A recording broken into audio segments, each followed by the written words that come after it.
Today we're going to be going over some of our new features, and for just a little bit of housekeeping, we'll be going through our deck here, and I've got some demonstrations to show you. You are welcome to add a question or comment in the chat. But first, we'll go over the demos, and towards the end, I will open it up for questions where everyone will be able to ask their questions, and we'll get some of those answered. It should be a relatively quick webinar, and also it will be available for viewing offline after we're done, so you'll be able to come back and review this later. And we can also share the deck with anyone that would like it as well. So just let us know if you would like it. And we'll go ahead and get started here. So as I mentioned, welcome to our release webinar for March of 2025. I will go ahead and start with our agenda. So today we're going to be talking about our new Jira integration, some updates to the way you can view the responses to your assessments, some custom fields that you can customize the selection values for, our new reviewer permissions. Those are more granular than they have been historically. Our review history component, our risk trend graphic, and then lastly, our asset and asset type filter. And with that, I will go ahead and jump into our Jira demonstration.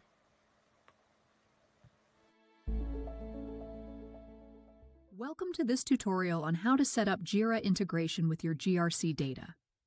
In this video, we'll walk you through the steps to seamlessly integrate your GRC system with Jira for enhanced issue tracking and management. Let's get started. First, let's navigate to the Administration tab. Look for the Integrations section. Now, under the Integrations tab, search for Jira.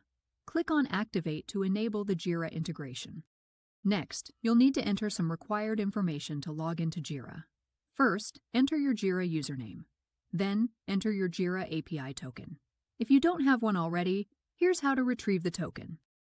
Click on this link here. This link provides the steps to create a new token. If you follow these steps, it will tell you to log in to your Atlassian account by clicking on this link. Select Create an API token. You will want to name this token C1 Risk. You can set the expiration date according to your company's policy. Then click Save. You can now copy and paste the API token that you created. Next, input your Jira URL. You can find this by logging into your Jira account. Check the URL in your browser's address bar. The base URL is the part of the URL before any additional paths or parameters. Once you've entered all of the required information, click on Save to complete the setup. You can also click on the Settings button. Here, you can configure which entities you would like to select for Jira integration. Now you can easily track and manage security issues directly within Jira on the C1 Risk platform. If you have any questions or need further assistance, feel free to reach out to our support team. Thanks for watching.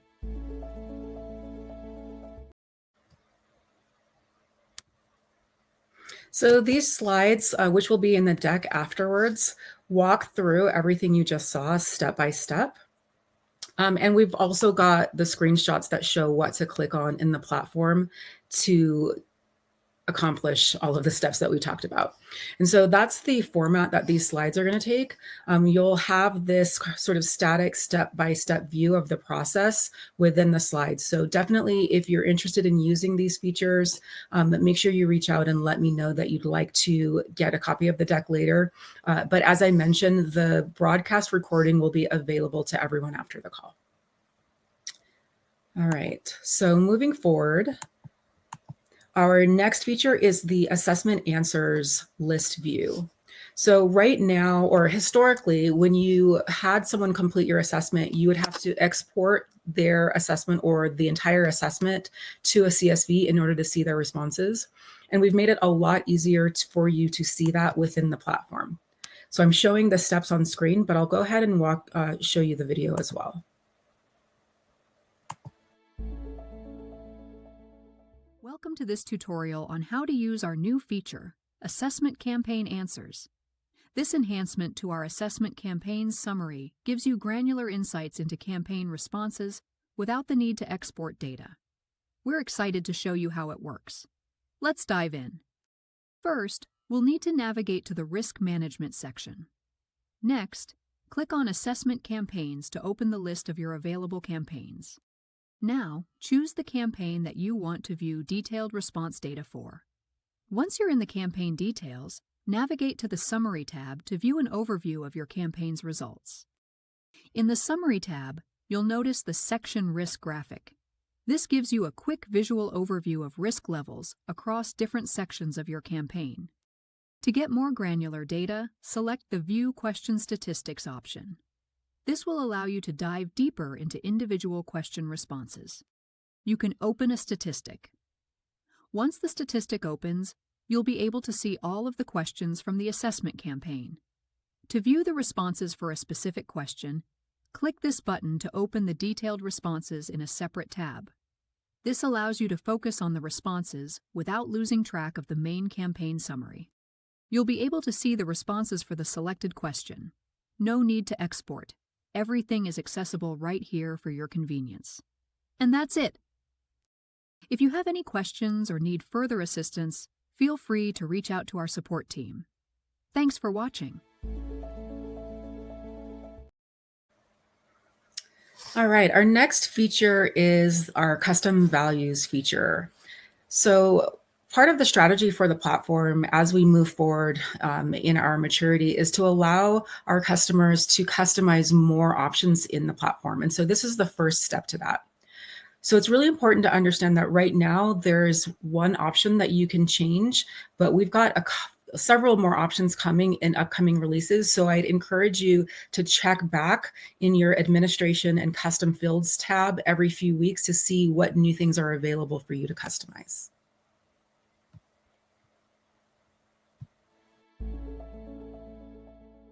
Welcome to this tutorial on how to customize values. This allows you to tailor drop-down options to fit your specific needs. In this video, we will guide you through the process of customizing your values, including adding, editing, deleting, and reordering values. Let's get started. First, head to the Administration section in your portal. You must be the account administrator to access this. Next, click on Custom Fields. This is where all your fields are stored. Choose the ID, then click the Edit button next to make changes to your field list. You can add, edit, or delete these values as needed. To delete a value, simply unselect where it says Enabled. To edit an existing value, simply type and make the adjustments that are needed. If you need to add a new value, click the Add Value button. Once your changes are made, don't forget to click Save. To reorder the values, click Sort Order. You can drag and drop the values into the order you prefer. And that's it. If you have any questions or need further assistance, feel free to reach out to our support team. Thanks for watching.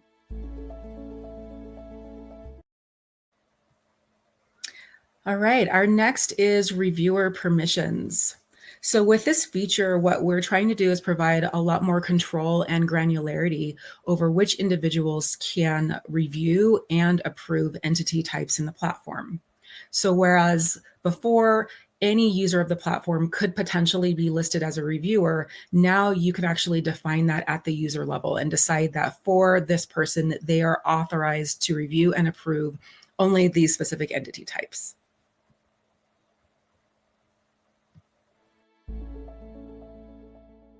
Welcome to this quick tutorial on how to customize reviewer permissions and control which entities they can approve for. Let's dive right in. First, head to the Administration section in your portal. You must be the account administrator to access this. This is where you can manage all user settings and permissions. Next, click on Manage Users. This will bring you to a list of all users in your system. From the user list, select the user whose permissions you want to update. You'll now be able to edit their profile and access settings. Click the ellipses menu here. Then click the Edit button next to their name to access their user record and make changes. Scroll down until you reach the Security section. Here, you can modify the user's permissions and customize the entities they're allowed to approve. You can restrict or grant access based on your organizational needs. Once you've made your changes, don't forget to click Save to apply the updated permissions. And that's it. If you have any questions or need further assistance, feel free to reach out to our support team. Thanks for watching.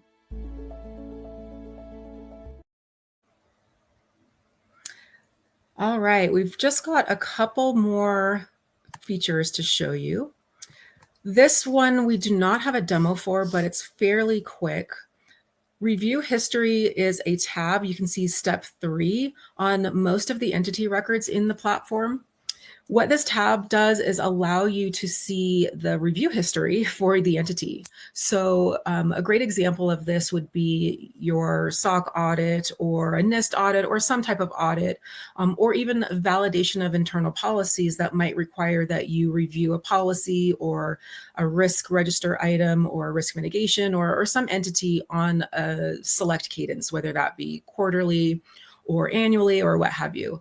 And what the platform allows you to do is track the review of those entities and the determination of whether a change was made or what fields were changed right in the entity itself. So it becomes really easy to understand when the last time that particular entity was reviewed and approved, because it's all in the same area in the platform. And so that really just about every entity in the platform, when you go into your detail page for that, you would just look for the review history tab, click on it, and you'll be able to see all of the changes and the reviews and approvals for that. So with that said, I'll go ahead and move forward to our risk trends feature, which is a really great visual to see how your risk is changing over time. Now, the great thing about this one is that you actually don't need to do anything in order to get the benefit of this. This graphic updates in real time based on your other platform activity that you're already doing. To view your new risk trend, you'll head into the risk management module. From there, you'll select a risk group. And for this purpose, I'm going to go ahead and select people.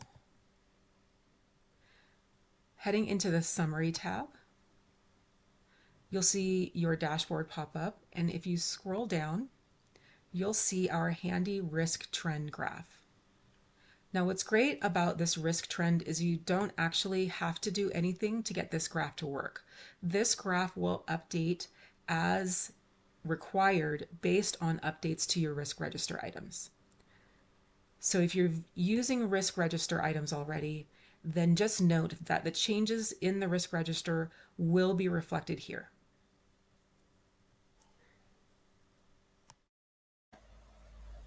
All right, and our last feature update for the day is an update to our search and filter bar.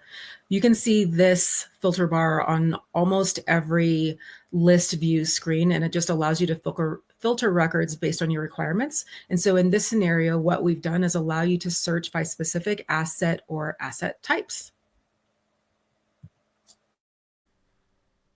Our last feature for today's webinar will be on our asset and asset type filters. So for this example, I'm going to head into issue management and findings.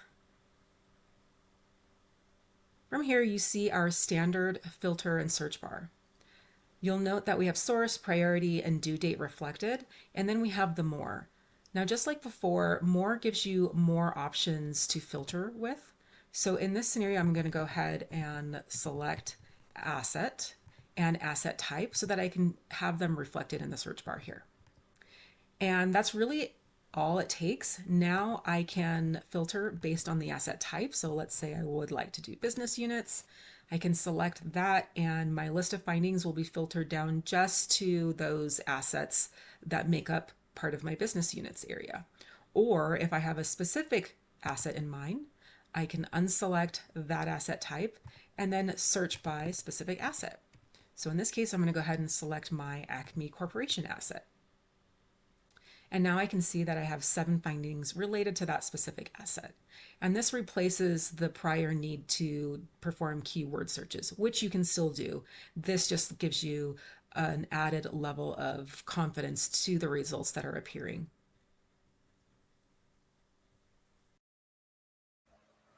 All right, so that wraps up the features that we have for you in today's webinar. I do want to open it up for questions, and the questions you can post in the comment box below, and I will answer those first come, first serve if you have any. For those who got what you needed and are ready to drop, again, I'd like to thank you for watching and joining us today. We are planning on having these webinars at least quarterly going forward, unless we have a high number of features that we need to release earlier. But in the same way that you got an intro or an invitation to today's webinar, you will receive all the future invitations as well, and you can join those as you need.